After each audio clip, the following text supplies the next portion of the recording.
Previously on Rome, rise and fall of an empire. In 47 AD, Emperor Claudius leads a magnificent conquest to fabled Britain, Rome's first attempt since Julius Caesar 100 years earlier. But fueled by bloody rights and led by a charismatic warrior prince, the island's fierce inhabitants plunge Rome into an endless guerrilla war. Now, almost 40 years later, in 84 AD, Emperor Domitian battles against barbarians on the frontier and treachery in the Senate, until a bloody conspiracy sets Rome on a new course, and Emperor Trajan brutally finishes what Domitian has started.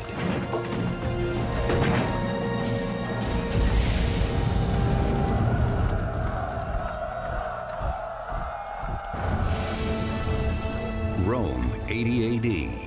By the end of the 1st century, the Roman Empire is becoming well established. The army is strong. Battles are won. Dominance is gained.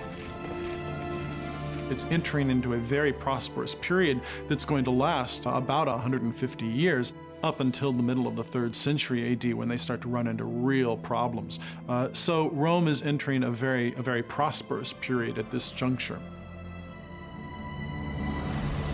Rome has grown large, but surrounding its civilized core, barbarian tribes in Germania and Dacia, modern-day Germany and Romania, resist Roman domination.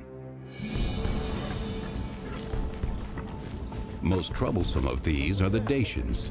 Their king, Decebalus, is busy courting smaller neighboring tribes, offering slaves and gold in exchange for their allegiance against Rome.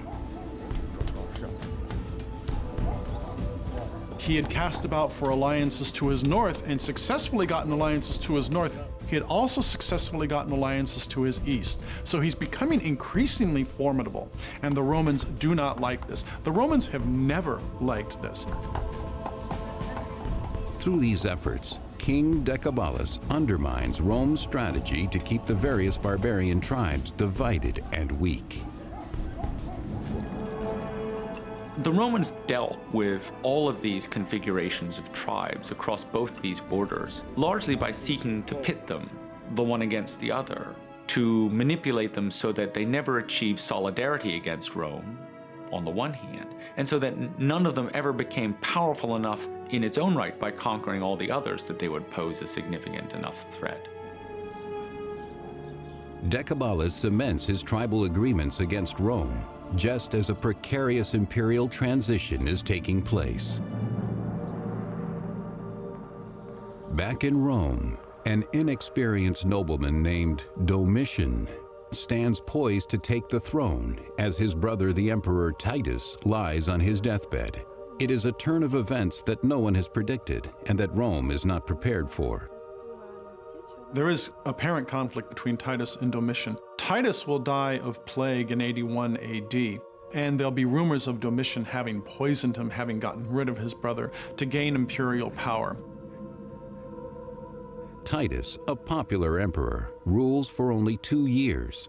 Domitian resents every minute of it, according to 2nd century biographer Suetonius.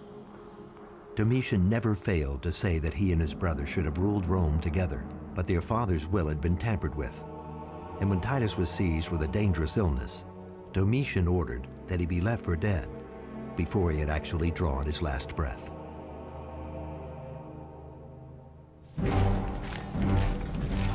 Rome's might lies in the power of its army to crush the resistance of all who challenge the empire.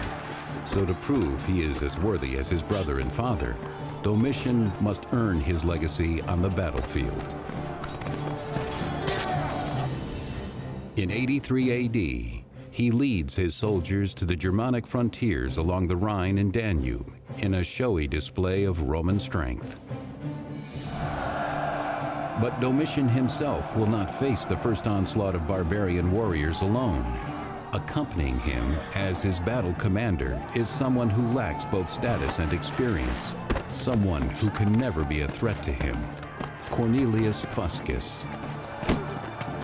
The man who was most in a position to threaten the emperor, that is, the man in command of troops at Rome, was too low rank to actually think of himself as a significant candidate for the throne. This is a way of protecting themselves by putting someone lower ranked in charge of these troops. Domitian has chosen an easy target, an unprepared and underarmed group of German barbarians. Emperors at the beginning of their reign often like to undertake a campaign, particularly if they feel their position isn't altogether secure. We can imagine that Domitian, who wasn't that much liked by many people, wanted to strengthen his ties with the army, and therefore a successful campaign against perhaps an opponent that isn't altogether ready for the attack might be a good option. The Germans go down in a bloody defeat, and Domitian praises his triumphant legions, raising their pay 25% and taking for himself a new honorary title, Germanicus, conqueror of the Germans.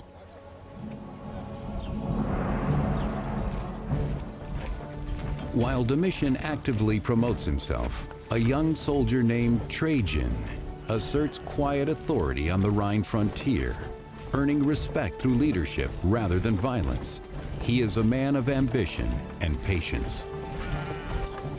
His father had served effectively in a number of campaigns under Vespasian. So he is of a senatorial stock, and he is of a consular family. He is not of the very elite of the Roman senatorial class. So Trajan can be said to come from relatively modest beginnings. Trajan will continue his service to Rome as he awaits an opportunity to prove himself to the new emperor.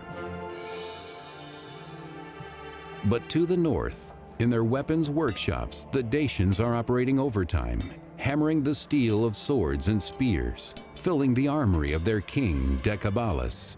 He knows that war with the Romans is drawing near, and he wants his people armed and ready. Historian Cassius Dio describes him. Shrewd in his understanding of warfare, and shrewd also in the waging of war, Decebalus judged well when to attack and chose the right moment to retreat. He was an expert in ambushes and a master in pitched battles. He knew not only how to follow up a victory well, but also how to manage a defeat. The Dacians were quite a sophisticated, perhaps the most advanced civilization apart from the Romans in the Mediterranean area at this time. So it's not surprising they could pose a serious threat, absolutely.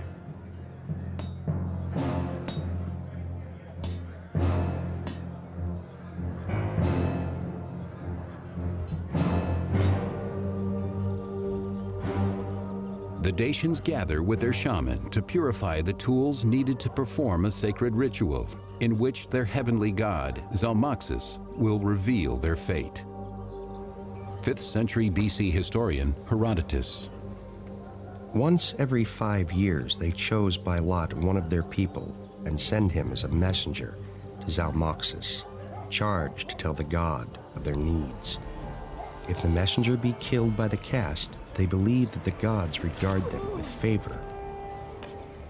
But if he be not killed, they blame the messenger himself. Today, a Dacian messenger travels far to bring Zalmoxis a wish for victory against Rome, and the Dacians will settle for nothing less. Without warning or provocation, the Dacians raid the Roman province of Moesia.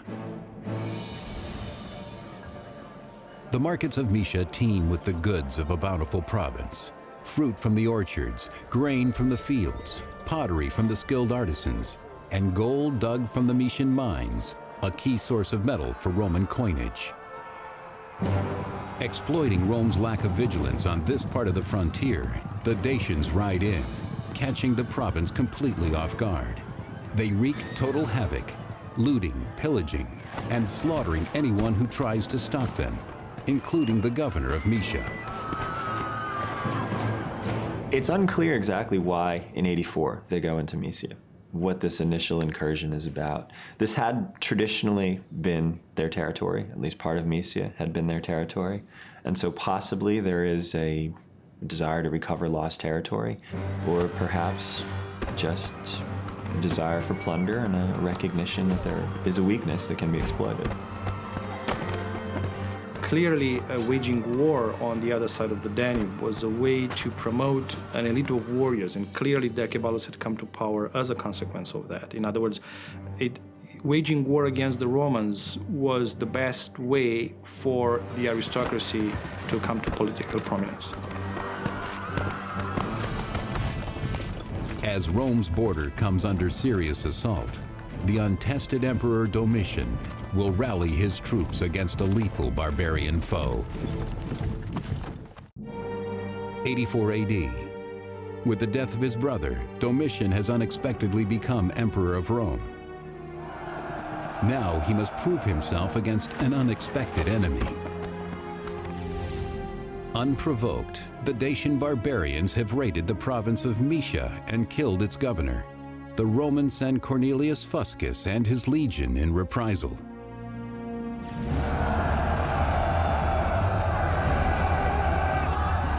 The Dacians close in from all sides. This attack on Moesia is more than an assault on Roman rule. It's an assault on the emperor's personal prestige. The barbaric murder of a governor cannot go unanswered by Emperor Domitian. And so what he's going to do is he's going to put in charge a successor, Cornelius Fuscus, who is hopefully going to take care of the problem. The problem with Cornelius Fuscus is he's a man who likes to take risks unnecessarily. Domitian takes a risk too.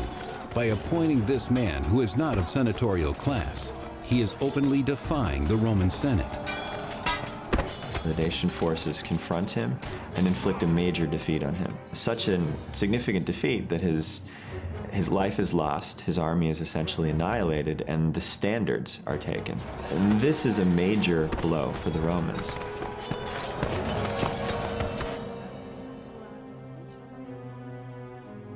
Rome pays for Domitian's misjudgment in the blood of its soldiers. But wars have other costs too, and it's the wealthy citizens of Rome who are forced to fund Domitian's expensive army.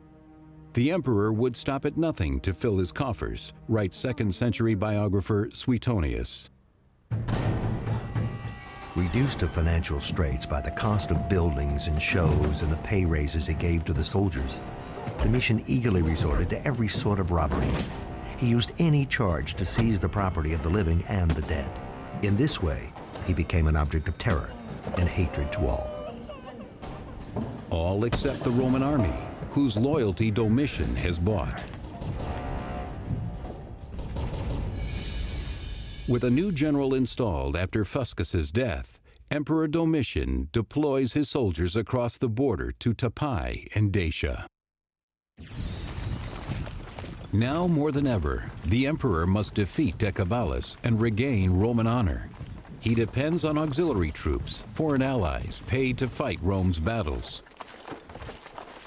So Rome has to do something about this because it's not just losing 2 governors, it's a matter of national prestige. You can't have this kind of hit-and-run raid, although killing 2 governors is much more than a hit-and-run raid, and not do something about it. So Decebalus had to be dealt with in some way.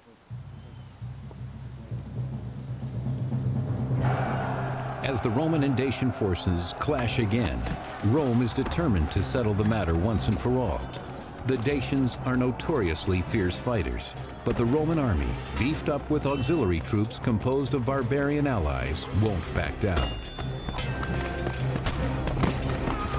For the Dacians, the experience of fighting Romans is certainly going to be a terrifying experience. Not just because you're fighting a professional military that demonstrates its capacity and its organization at every turn, but also because you're going to be facing auxiliaries whose style of fighting are things you've never encountered. You've never encountered people who look like this, or people who dress like this, or people who fight like this. And so the experience of a battle is going to be overwhelmingly a terrifying experience. Until, at last, Decebalus and the Dacians are overwhelmed, and they retreat. But circumstances won't allow Domitian to press the advantage against the Dacians. While Domitian is preoccupied with Decebalus and the Dacians, a Roman governor in Germania seizes his chance to rebel.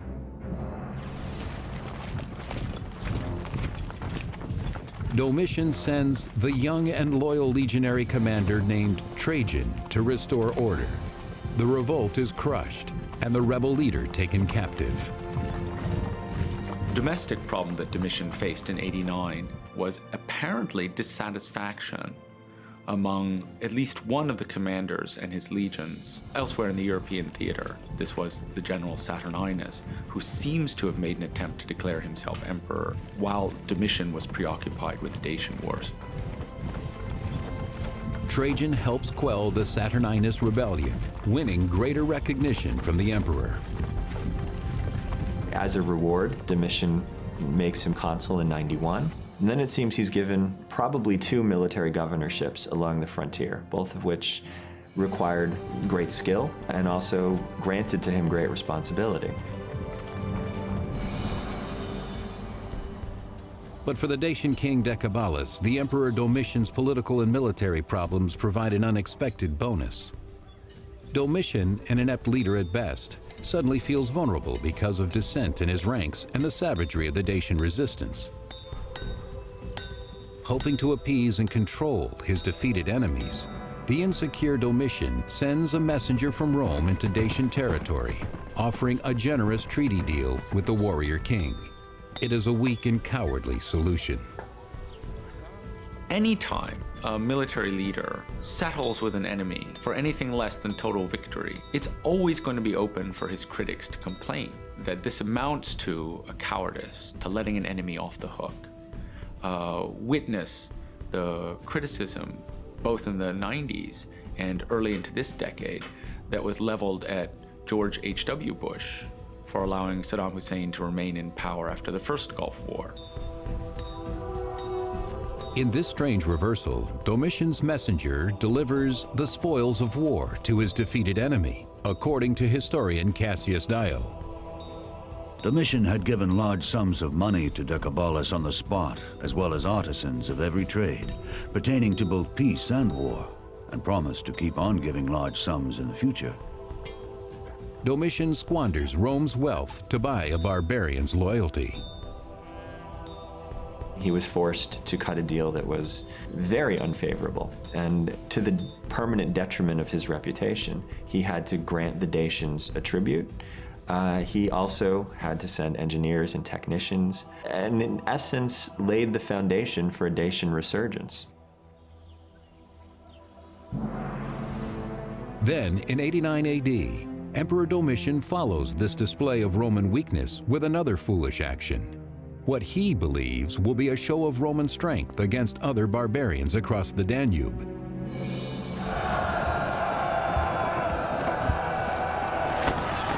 But Domitian underestimates their strength and devotes too few of his troops. Domitian had felt that they had inadequately supported him during the initial stages of his Dacian campaign. So he launched a retaliatory attack on these 2 tribes, probably thinking that this would be a very fast-moving and easily resolved situation. Rome suffers a humiliating loss. Domitian, at this point, he's really on a downward spiral in a sense. Not only is he buying off Decebalus, there's rumors that he's triumphed over the Germans, but these are false triumphs, that he's been buying blonde wigs and dressing people up as Germans to carry in his triumphs, this sort of thing. Things are really on the skids for Domitian. But not all of Domitian's enemies are on the frontier. Domitian had a habit of killing off his relatives with fantastic regularity, and also, in moments of peak, as it seems, would discover, or claim to discover, conspiracies among senators.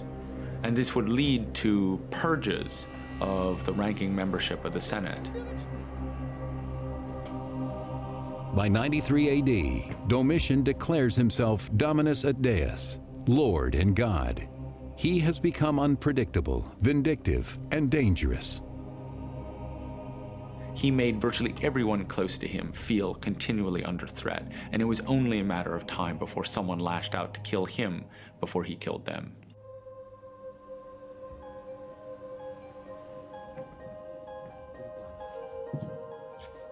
As long as Domitian lives, no one around him is safe. His wife Domitia, her steward Stephanus, and others close to Domitian decide to take matters into their own hands, according to biographer Suetonius.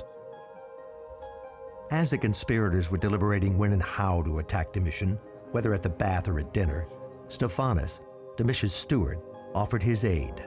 To avoid suspicion, he wrapped up his left arm in woolen bandages for some days, pretending that he had injured it and concealed in them a dagger. We know that at the time he's assassinated on September 18th, 96 AD, that he's hated by his wife Domitia, that he's hated by various courtiers and freedmen, that the Senate's not too fond of him. No one likes Domitian at this point. So there may have been a combination conspiracy between the imperial house and various members of the Senate. The plot is worked out. Now it's time to set it in motion. Holding himself accountable to no one, Emperor Domitian is despised by everyone. By alienating Rome's allies and depleting its wealth, he puts himself in mortal danger.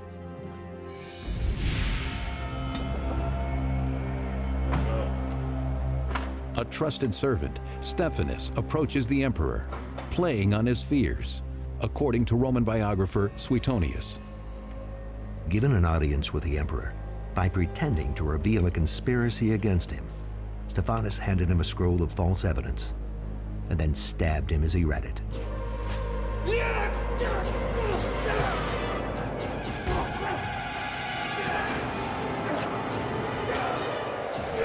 Hearing the commotion, Domitian's guards rush in. Too late to save the emperor, too soon for Stephanus to escape. Domitian is only 45 at the time of his assassination. He has reigned for 15 years. The assassination of Domitian unfolds as a plot within, at least initially within his household. He's assassinated by members of his court and assassinated in a private space. In many ways, this looks like a sort of open and shut case, but there are reasons to think that other things are happening.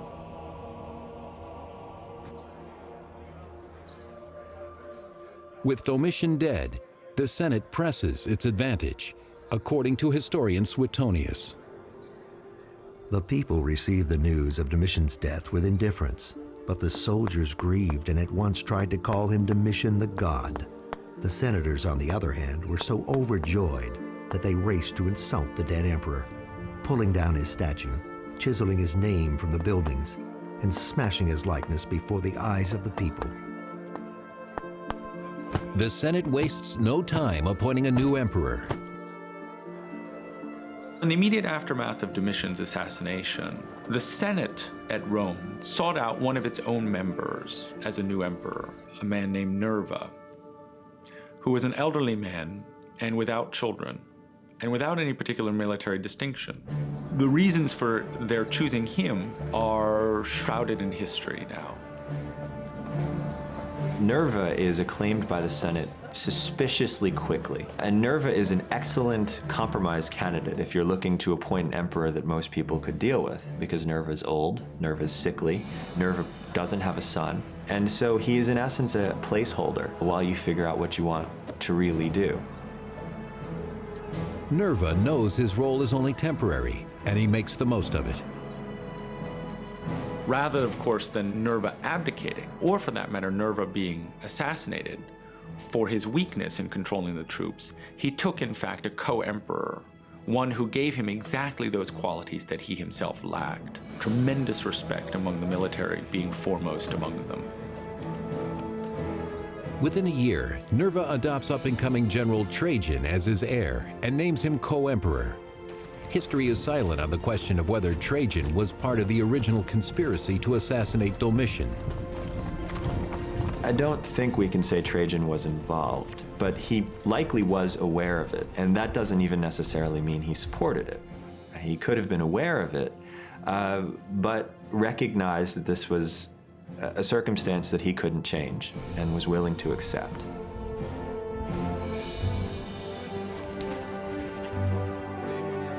Three years later, Trajan, on foot and in civilian garb, is almost unrecognizable as he arrives at Rome's gates in 98 AD.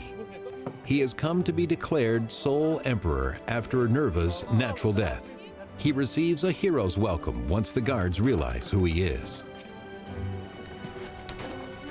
When Trajan arrives in Rome, everybody is overjoyed because here's a relatively young emperor who is keen to collaborate with the people and the Senate in governing the empire, and it's seen almost as the dawn of a new age. From the outset, it is clear that Trajan is everything Domitian was not. The historian Pliny celebrates the new emperor's gloriously modest arrival. The very method of your entry won delight and surprise, for your predecessors chose to be carried in, not satisfied even to be drawn by 4 white horses, but lifted up on human shoulders in their overbearing pride. You towered above us only because of your own splendid physique. He had due respect for the groups that mattered, and perhaps more importantly for the groups that wrote history, and that's why Trajan goes down as being such a good emperor.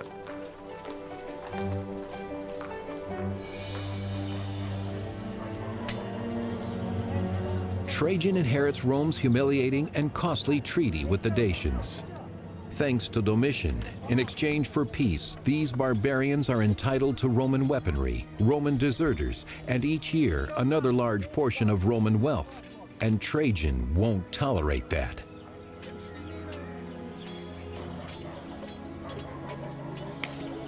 Trajan, and probably many like Trajan, looked at the defeat that the Dacians had inflicted on Domitian, or at least the treaty that the Dacians had inflicted on Domitian, as a real black eye for the Romans.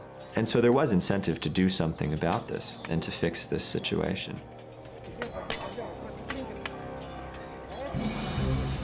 Trajan doesn't stay in Rome long. He and 9 Roman legions and auxiliary troops head to the Danube to take care of unfinished business.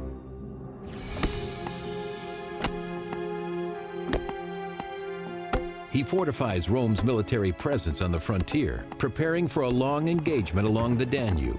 But before he can confront the Dacians, he must build the infrastructure to support his troops. Only then, according to the historian Cassius Dio, will he be ready to repair the damage wrought by Domitian and restore Rome's honor by settling the score with the Dacians. He took into account their past deeds and was grieved at the amount of money they were receiving annually. And he also observed that their power and their pride were increasing. But vengeance might not have been Trajan's sole motivation. There are any number of motives that Trajan could have had for going after Decebalus at this point. It could have been revenge and national honor. It could be a matter of a new emperor who wants to gain prestige and authority and solidify his position, so he's going to go off and make war. Maybe both of those. The campaign is a huge undertaking. Trajan spends a year building forts, roads, and bridges in preparation. It's a very difficult area for the Romans to penetrate, and a lot of engineering work has to be carried out, first of all, to cross the Danube there. There's lots of narrow gorges and so on. By 101 AD, Trajan is ready.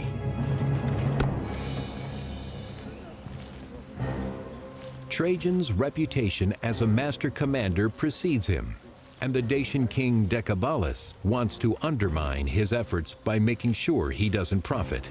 To keep the Dacian treasury from falling into Roman hands, Decebalus buries his riches. Only he and his henchman Basilis know where. Dacia is a relatively rich area. If the Romans were to expand, Dacia would be a natural choice. The resources are there to make this, if not a profitable campaign, at least a campaign that could potentially pay for itself. And so, if we are willing to accept that Trajan had greater ambitions for conquest and greater ambitions for himself and his state, it would be natural for him to look to Dacia.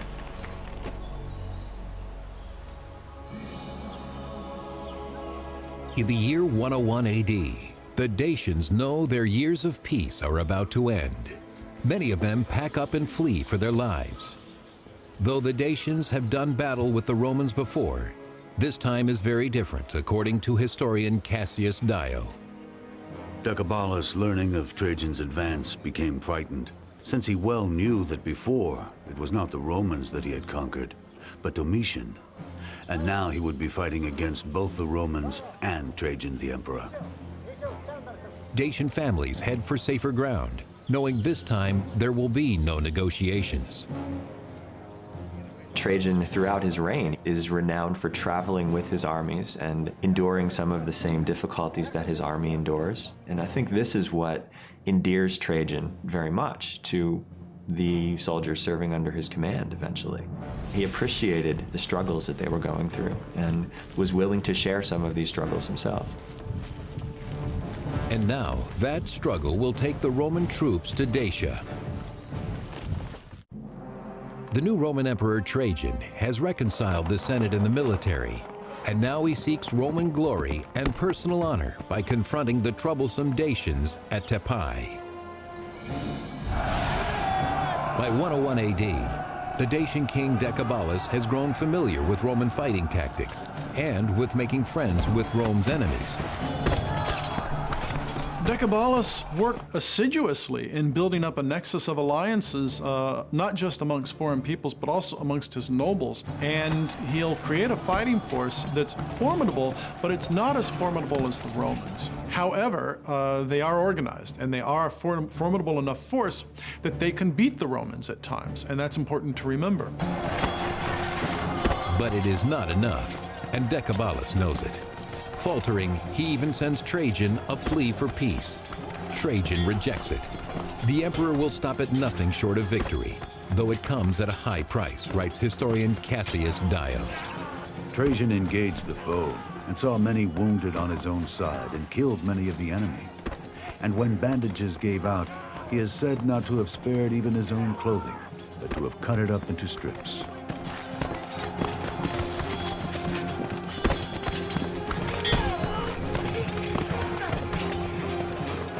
A Dacian warrior will choose death over capture, and they treat their own prisoners with abject cruelty. Roman captives are handed over to Dacian women to be humiliated, tortured, and eventually killed.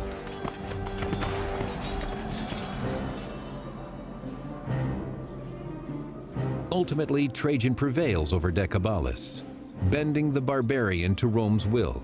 The vanquished king will surrender all that he has gained from the previous treaties and swear his allegiance. Cassius Dio recounts the terms. So Decebalus reluctantly engaged to surrender his arms, to give back the deserters, to demolish the forts, to withdraw from captured territory, and furthermore, to consider the same persons enemies and friends as the Romans did. With the terms of the treaty agreed upon, Trajan has converted a fierce adversary into an ally and can return to Italy a proud man.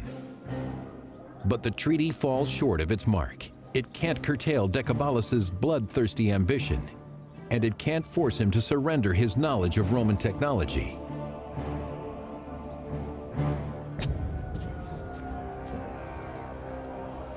The Dacians are not to be trusted. Denied Roman weaponry, they begin to construct their own, breaking their word by building their armories. With sharpened blades and bolstered ranks, they expand their territory in defiance of Rome. It's very unclear why Decebalus should break the treaty. Probably the answer was that it was a question of inevitability. Decebalus no doubt saw that a war with Rome, another showdown, was inevitable. The region was not big enough for the two of them, if you like. And therefore, he thought he would get his attack in first. He took in deserters, he made various menacing moves, and perhaps he hoped he could seize the initiative, take over more of the region, and therefore forestall the attack by Trajan, which he no doubt thought was inevitable. While Decebalus is rebuilding his war machine in Dacia, Trajan travels from Italy to sabotage it. Where Decebalus relies on force, Trajan employs diplomacy. He courts the Quadi, Marcomanni, and other barbarians sympathetic to the Dacians, but swayed by Roman wealth. By winning them over to Rome's side, Trajan deprives Decebalus of fighting power. If Decebalus means to wage this war, he'll have to fight it alone. Trojans responded to Decebalus' very skillful way to wage war against the Romans with an equally skillful way to engage basically every little group in the area or surrounding the Dacian kingdom. So there's a lot of desperation on the part of Decebalus at this juncture, and his allies are growing restive. They want to leave him, and they're making overtures to the Romans. So what's going on at this point is Decebalus certainly knows he's in a grave, grave situation. 106 AD. Not settling for half measures, Trajan leads his expansive forces to the political center of the Dacian kingdom, Sarmisagathusa in present-day Romania.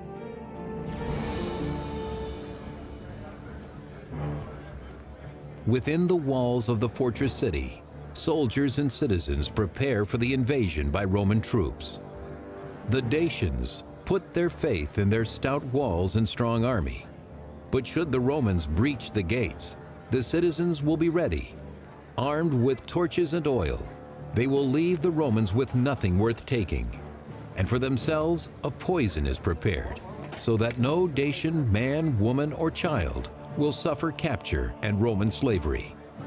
If they are defeated, they will all be joined in death.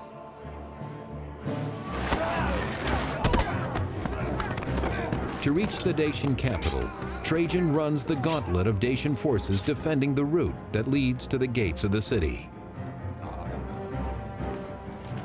This is a big fortified place that was extremely difficult to take. And the Romans had to just proceed very slowly, taking each place one after the other, and as you can imagine, taking a lot of losses as they did so. It was a bitter struggle. An impenetrable gate will confront Trajan's iron will. 106 AD. For more than 2 decades, the hostile Dacians have tormented Rome.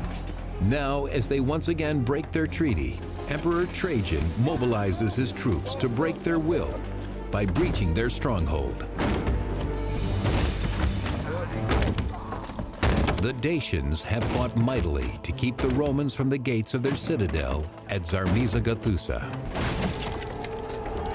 Although the Dacian equipment was not as good, they were fighting for their homeland, they were occupying extremely strong positions, and as I said about the capital, this is a big fortified place. It was a bitter struggle.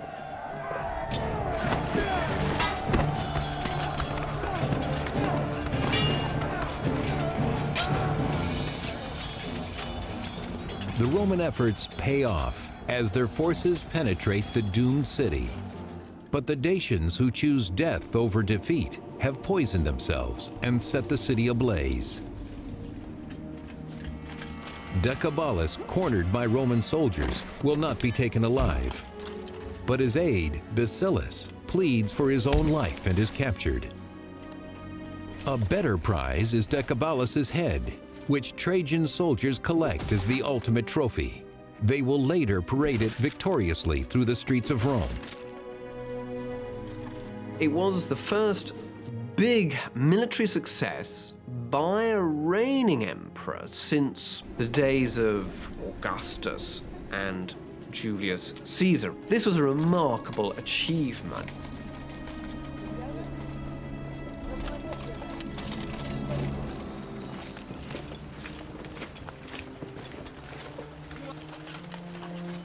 The victory reaps material benefits as well. Basilis leads Roman soldiers to his king's treasure. The amount of gold that Trajan received or took in his conquest of Dacia was enormous by any stretch, and it had actually been hidden by the Dacians under the river Sargetius. These riches, along with the active gold mines of Dacia, replenished the Roman treasury. According to the Chronicles, Rome recovers 225 tons of gold, 500 tons of silver, and 50,000 slaves. The gold and silver coming from the booty that he had collected from the Dacian wars was used to fund a fantastic building program in Rome, on a scale that Rome did not see before.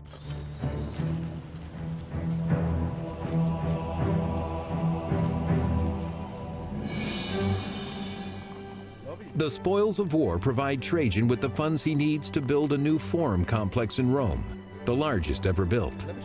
Though the forum was magnificent in its day, little but the centerpiece column remains. But it's enough. This astonishing edifice, called Trajan's Column, provides a cryptic pictorial narrative of the Dacian Wars that returned Rome to her glory. Trajan's Column is about 100 foot high, with 155 different scenes from a war against the Dacians. It's not a blow-by-blow account, of course. It's got, as it were, symbolic sort of scenes. We also can see barbarians of various kinds and their equipment and so on. But by and large, of course, it is the triumphal advance of the Romans and their two victories in the two wars. The column represents a multifaceted piece of propaganda. It both shows the engineering accomplishments of Trajan's reign and also demonstrates the great military achievements that Trajan had brought about. The colossal spoils of war and the success in battle will go to Trajan's head and whet his appetite for power. His reign is punctuated by conquest, and a decade after the Dacian Wars, he begins an ambitious campaign against Parthia to the east, in the area now known as Iraq. As far as we know, there were no strategic reasons for Trajan to wage war against Parthia at this time. And it's most likely his and his advisors' warmongering attitude that led to an open conflict with Parthia. Trajan enjoys the success he's come to expect, but he has underestimated his enemy. The Parthians melt against this onslaught of this enormous military machine that's the Roman army. And the Parthians are so shocked by how easily the Romans came in that they manage in the next year to stage an enormous insurrection. They kill or drive out the Roman garrisons that are in their country. It's not exactly similar, but it's somewhat similar to the situation the United States faced in Iraq, where you enter with enormous military power, but you end up with an insurgency all over the place. Trajan, now aging and ill, imagines himself to be the new Alexander, conqueror of the world. But by 117, it is clear that his dream will never be realized. His plans for expansion have stretched Rome to its limit and into a hostile landscape. Holding on to the territory across these inhospitable swaths of desert is very, very hard. And Trajan found himself, especially fighting in the north, middle, and south at the same time, that he'd overextended his resources. At last, in old age, Trajan retreats, abandoning his campaign and heading back to Rome, but he dies before he gets there.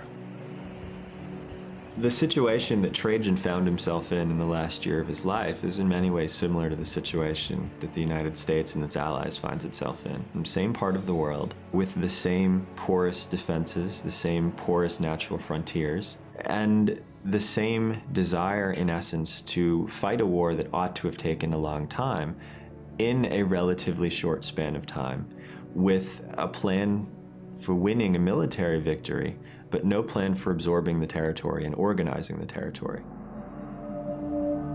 Trajan is considered one of the greatest emperors, but his ambitions could not be maintained. The great failure of Trajan's policy is revealed almost immediately after his death, when Hadrian withdraws from most of the territory that Trajan took. Even the hard-won province of Dacia is eventually given up. An empire is molded by its leaders. History judges Trajan and Domitian differently. One good emperor, one bad. But both ultimately forsake the needs of the empire in order to chase personal glory. They won't be the only emperors to walk this dangerous path, a path that will eventually lead to the end of the empire. Next on Rome, Rise and Fall of an Empire. In 160 AD, Rome stands supreme, but peace and prosperity lull the empire into a dangerous complacency. When Rome's enemies sense its weakness, Emperor Marcus Aurelius must rally Rome to fight for its very way of life.